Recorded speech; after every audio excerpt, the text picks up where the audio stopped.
आज तक जो है कि बीजेपी के साथ जुड़े हुए हैं। तो मेरे साथ है सलमान अहमद, और वैसे सलमान योगी भी उनको कहा जाता है। तो सलमान योगी जी, स्वागत है आपका गढ़ावज में। धन्यवाद सर। आपका राजनीतिक कैरियर जो है कहाँ से शुरुआत हुई? पहले शिक्षा कहाँ से, कैसे आपने ग्रहण करी, उसके बाद से जो है राजनीतिक कैरियर कैसे शुरुआत हुआ? सर पहले मैं इस गढ़ आवास न्यूज़ के माध्यम से सभी समस्त प्रदेशवासियों को शुभकामनाएं देता हूँ करवा चौथ की, दशहरे की और दीपावली की। सर जो मेरी राजनीति शुरू हुई है, मैं जब 16 साल का था तो उस टाइम मैंने जब BA फर्स्ट में एडमिशन लिया था तो मैंने अखिल भारतीय विद्यार्थी परिषद ज्वाइन किया। तो सर मुझे अच्छा लगा, विचारधारा थी छात्र की, नया नया जोश था। और सर उसके बाद जो है फिर मुझे अखिल भारतीय विद्यार्थी परिषद ने, ABVP ने नगर मंत्री बनाया।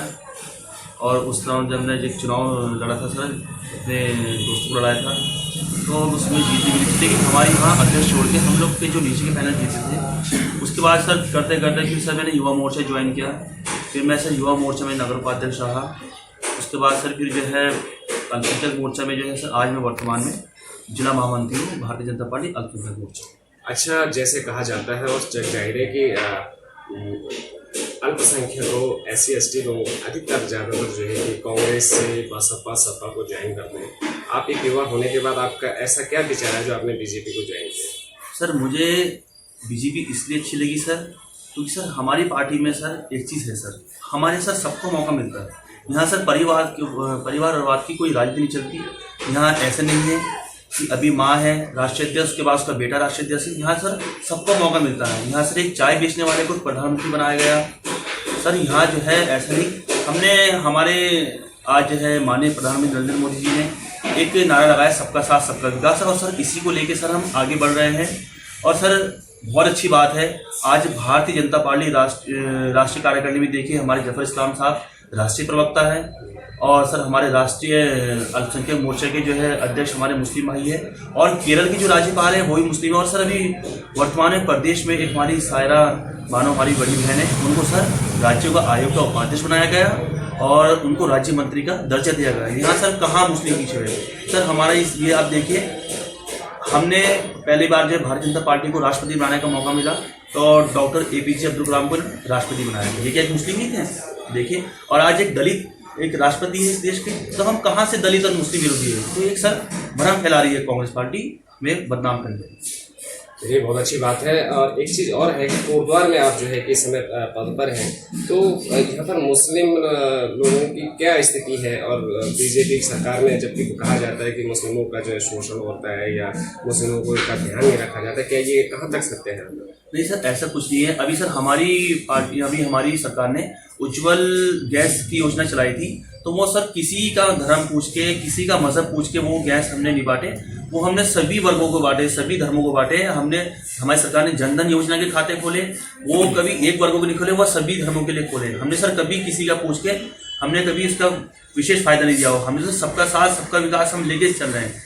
आज ऐसे नहीं सर, माननीय मोदी जी का मुस्लिमों के लिए सबसे अच्छी योजना इस बार आई है। उनका कहना था कि मैं एक हाथ में कुरान होना चाहिए तो दूसरा हाथ में कंप्यूटर होना चाहिए। आज ऐसा हो रहा है। महाराष्ट्र में आज मदरसों में स्कॉलरशिप दी जा रही है, सहारनपुर में आज मदरसों में स्कॉलरशिप दी जा रही है। कौन कह रहा है सर? ऐसा नहीं सर, ये तो कांग्रेस पार्टी का ये कि है मुस्लिमों के दिल में जो है भ्रम फैला रही है, उनको सर गुमराह करती है, उनको डराती है कि भाजपा आएगी आपको मारेगी, आपको आगे बढ़ने देगी। ऐसा कुछ नहीं सर। आज देखिए देश अच्छा चल रहा है।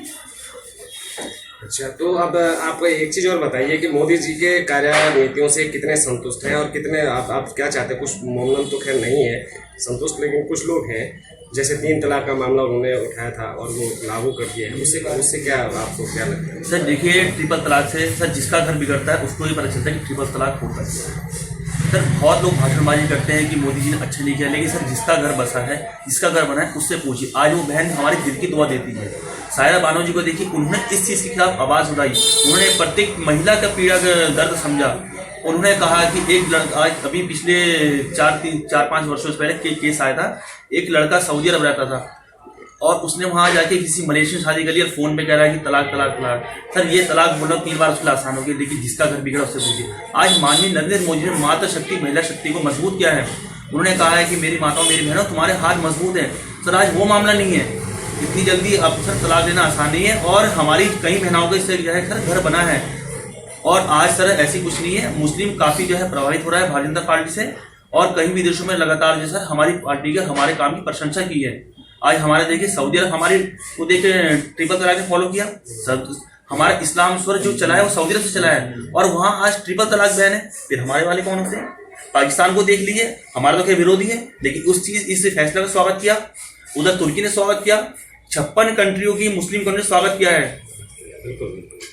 अच्छा चलिए, अब भविष्य की क्या रणनीति आपकी अपने राजनीतिक कैरियर को लेकर? सर भविष्य की रणनीति ये है सर, हमारी सरकार अच्छा काम कर रही है, और आने वाला 2022 का चुनाव मैं सर एक बार जो है फिर बोलता हूँ, माननीय त्रिवेंद्र रावत जी के नेतृत्व में हम लोग लड़ेंगे और सर आगे बढ़ेंगे। और मुझे सर उम्मीद है हम सर इस बार 57, इस बार 60 का हम जो है लक्ष्य रखेंगे सर। और सर आने वाले 2022 में भारतीय जनता पार्टी की सरकार बनेगी, और उसके देखते हुए 2024 में भाई नरेंद्र भाई मोदी की सरकार फिर दोबारा बनने जा रही है। इसमें किसी को कोई आशंका नहीं होनी चाहिए। अच्छा, अगर आपको कहा जाए कि आप मोदी जी के पास जाएंगे और उनसे अपने मुस्लिम समुदाय या कोटवार को लेकर कोई समस्या का आप समाधान चाहते हैं, तो कौन सी समस्या आप लेकर के जा सकते हैं? सर सबसे पहले सर अभी माननीय हमारे राष्ट्रीय प्रवक्ता बलूनी जी ने एक समस्या उठाई थी यहाँ से रेलवे को लेकर, और माननीय पीयूष गोयल जी ने उस पर फैसला लिया।